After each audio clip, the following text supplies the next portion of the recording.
Gold, trusted gold buyers. మీరు తాకట్టు పెట్టిన బంగారాన్ని విడిపించి ఈ రోజు ఉన్న మార్కెట్ ధరకు కొనబడను.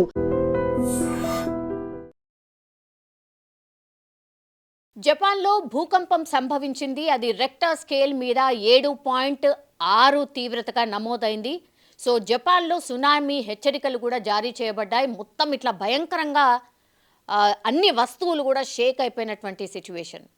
అది పూర్తిగా ఆ వ్యవస్థలో ఉన్నటువంటి వాళ్ళందరినీ కూడా అప్రమత్తం చేసింది. అట్లాగే సునామీ హెచ్చరికలు ఎక్కడైతే జారీ చేయబడ్డాయో అలలు 3 నుంచి 4 మీటర్ల ఎత్తు ఎగిసిపడతాయని ఆల్రెడీ సునామీ హెచ్చరికలు జారీ చేసిన నేపథ్యంలో అక్కడ చుట్టుపక్కల ఉన్న వాళ్ళందరినీ కూడా రెస్క్యూ చేసి కాపాడిన సిచ్యువేషన్.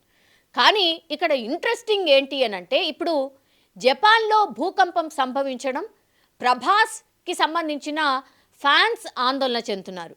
మనకు తెలుసు, కొన్ని రోజుల నుంచి కూడా బాహుబలి ది ఎపిక్ అనే సినిమా ప్రమోషన్స్లో భాగంగా ప్రభాస్ జపాన్లో ప్రజలందరినీ, అభిమానులని కలుస్తూ సినిమా ప్రమోషన్ చేస్తున్నటువంటి నేపథ్యంలో అక్కడే ఉన్నటువంటి ప్రభాస్కి ఏమై ఉంటుంది, అక్కడ ఇంత పెద్ద ఎత్తున భూకంపం సంభవించింది, ప్రభాస్కి ఏమైంది, ప్రభాస్ బాగున్నాడా, ఎక్కడున్నాడా అని సోషల్ మీడియా వేదికగా ప్రభాస్కి సంబంధించిన ఫ్యాన్స్ పెద్ద ఎత్తున పోస్టులు పెట్టడం స్టార్ట్ చేశారు. ఇది ఎంత వైరల్ అయ్యాయి అంటే చాలామంది కూడా ఏమైంది అని సర్చ్ చేయడం స్టార్ట్ చేశారు. దీంతో డైరెక్టర్ మారుతి ఆయన కూడా సోషల్ మీడియా వేదికగా ఒక పోస్ట్ చేశారు. నేను జస్ట్ ఇంతకుముందే ప్రభాస్తోని మాట్లాడాను. ఎక్కడైతే భూకంపం సంభవించిందో, ఎక్కడైతే రెక్టర్ స్కేల్ మీద 7.6గా నమోదైనటువంటి ప్లేస్ ఎక్కడైతే ఉందో అక్కడ ప్రభాస్ లేడు. ఆయన వేరే చోట చాలా దూర ప్రాంతాల్లో ఉన్నాడు. ఆయనకి ఏమీ కాలేదు, ఆయన బాగున్నాడు అని ఆయన ఒక పోస్ట్ని షేర్ చేశాడు. అయినా సరే చాలామంది అభిమానులు కూడా డౌట్ వ్యక్తం చేస్తున్నారు. లేదు ప్రభాస్తోని ఒక వీడియోని మాకు షేర్ చేయించండి, నేను ఇక్కడ ఉన్నాను, సేఫ్గా ఉన్నాను, బాగున్నాను అని చెప్పించండి అని చాలామంది మళ్ళీ రీట్వీట్ చేస్తూ డైరెక్టర్ మారుతిని క్వశ్చన్ చేస్తున్నటువంటి సిచ్యువేషన్. నేను కాల్లో మాట్లాడాను, బాగానే ఉన్నాను అని చెప్పినప్పటికీ కూడా వినే సిచ్యువేషన్ అయితే లేదు.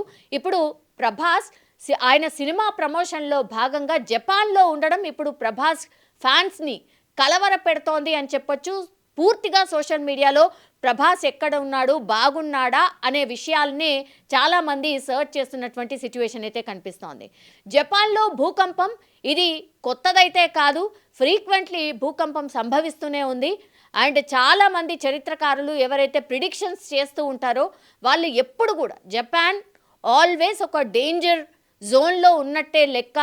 అది ఎప్పుడు కూడా ఎర్త్ క్వేక్కి హాట్ కేక్గా ఉన్నటువంటి ప్లేస్ అని చాలామంది ప్రిడిక్ట్ చేయడమే కాదు, అట్లానే భూకంపాలు కూడా సంభవిస్తూనే ఉన్నాయి. అందులో భాగంగా ప్రభాస్ కూడా ఎప్పుడైతే జపాన్లో వాళ్ళ సినిమా ప్రమోషన్లో భాగంగా అక్కడే ఉన్నటువంటి టైంలో సునామీకి సంబంధించినది కూడా 7.6 తీవ్రత చాలా చాలా ఎక్కువ. అంటే పూర్తిగా షేక్ అయిపోతుంది, ఎనీథింగ్ మే హ్యాపెన్. కానీ ఆస్తి నష్టం కానీ ప్రాణ నష్టం కానీ ఎక్కడ కూడా సంభవించిన ఇన్ఫర్మేషన్ అయితే రాలేదు. దీంతో అధికారులందరూ ఊపిరి పీల్చుకున్నారు. యాజ్ వెల్ యాజ్ నేను ఇంతకుముందు చెప్పినట్టుగా ప్రభాస్కి సంబంధించిన ఫ్యాన్స్ కూడా ఊపిరి పీల్చుకున్నారు. బికాస్ అంత పెద్ద స్టార్ సినిమా ప్రమోషన్లో భాగంగా అక్కడికి వెళ్ళినప్పుడే భూకంపం సంభవించడం ఏంటి, ఆయన ఎట్లున్నాడు, ఆయన బాగోగులు తెలుసుకునే ప్రయత్నం అయితే పెద్ద ఎత్తున చేస్తున్నారు. కాబట్టి డైరెక్టర్ మారుతియే స్వయంగా ఆయన కూడా సోషల్ మీడియాలో ఒక పోస్ట్ని షేర్ చేస్తూ ప్రభాస్కి ఏమీ కాలేదు, చాలా బాగున్నాడు, ఆయన సినిమా ప్రమోషన్లో భాగంగా వేరే ప్రాంతంలో ఉన్నాడు, అక్కడ ఏమాత్రం కూడా భూమి కంపించలేదు, ఎర్త్ క్వేక్ రాలేదు అనే క్లారిఫికేషన్ ఇచ్చే ప్రయత్నం అయితే ఒకటి చేశారు. మరి ప్రభాస్ ఫ్యాన్స్ ఇక్కడి వరకే ఊరుకుంటారా, లేకపోతే నిజంగానే ప్రభాస్ వచ్చి చెప్పే వరకు ఈ రీపోస్ట్లు జరుగుతూనే ఉంటాయా చూడాల్సిందే. నిజంగా ప్రస్తుతం ఉన్నటువంటి సమాజం దేనికి ప్రయారిటీ ఇస్తుంది? ఆర్థిక సంబంధాల చుట్టూ మాత్రమే తిరుగుతుంది. మళ్ళీ ఎన్నికలంగానే చాలా విరక్తి కలుగుతుంది. మంచి అనిపిస్తుంది కదా, లేడీస్ కూడా ఛాలెంజింగ్ జాబ్స్ చేసినప్పుడు చాలా బాగుంటది. ట్రాఫిక్ అసిస్టెంట్స్ గా నియమించిన ట్రాన్స్జెండర్స్ అందరితో సాల్యూట్ చేయించుకుంటున్నారు. ఫుడ్ డెలివరీ ఇవ్వటానికి వెళ్ళినటువంటి డెలివరీ బాయ్ అనిల్ పై కళ్ళ ముందు